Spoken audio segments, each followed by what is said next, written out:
get you some latest on this story. Andrew Hilliar is standing by for us in Tel Aviv. Andy, what more do we know about the Defence Minister's plans that he's outlined this Friday? Yeah, well, yesterday evening, Israel's Defence Minister Yoav Gallant unveiled his plans for the post-war running of Gaza, first to the press, then he submitted it to Israel's war cabinet. Now, under his plans, the war would continue until all hostages have been released and until Hamas has been completely eradicated. The plan then sets out how, after the end of the war, Palestinian organizations would take over the running of the Gaza Strip. It does not, however, specify which organizations those would be. It does, however, say that under no circumstances would that be Hamas. It also says that there will be no Israeli civilian presence in the Gaza Strip after the war. It does, however, say that the Israeli military would continue to be able to carry out operations in the Gaza Strip if necessary to maintain security. Now, I think also worth pointing out that at this stage, this is not official Israeli government policy. It is just a proposal that's been put forward by the defense minister that would have to be approved by the war cabinet for it to become policy. And another big question mark that the plan doesn't appear to tackle is whether or not Palestinian civilians who fled northern parts of the Gaza Strip to flee the fighting, whether or not they would be able to return to their homes, bearing in mind that much of the northern Gaza Strip has been completely flattened by months of intense fighting and bombardment.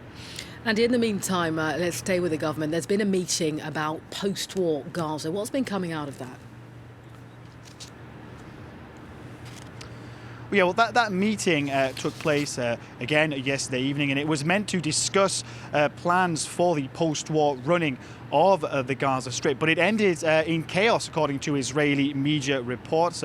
Prime Minister Benjamin Netanyahu having to call it off after 3 hours. Now, again, according to Israeli media, the dispute began after the Israeli military's chief of staff, the IDF chief of staff, put forward plans to create a committee to investigate army failures in the run-up to the October 7th massacres. Indeed, the big question, why the army took so long to swing into action on October 7th. Now, far-right ministers present at that meeting, including the finance minister and the national security minister, angrily lashed out, demanding to know why the army was considering setting up an investigation while there's still a war ongoing in Gaza. Now, in response to that, the defense minister and the war cabinet minister, Benny Gantz, who is himself a former chief of staff, defended the IDF chief of staff, effectively telling the far-right ministers to mind their own business and arguing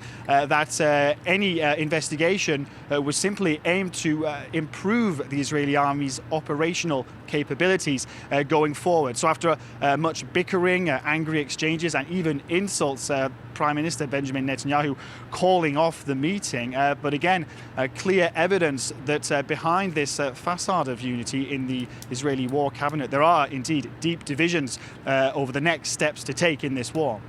All right, Andy Hilliar for us in Tel Aviv. Thanks very much indeed.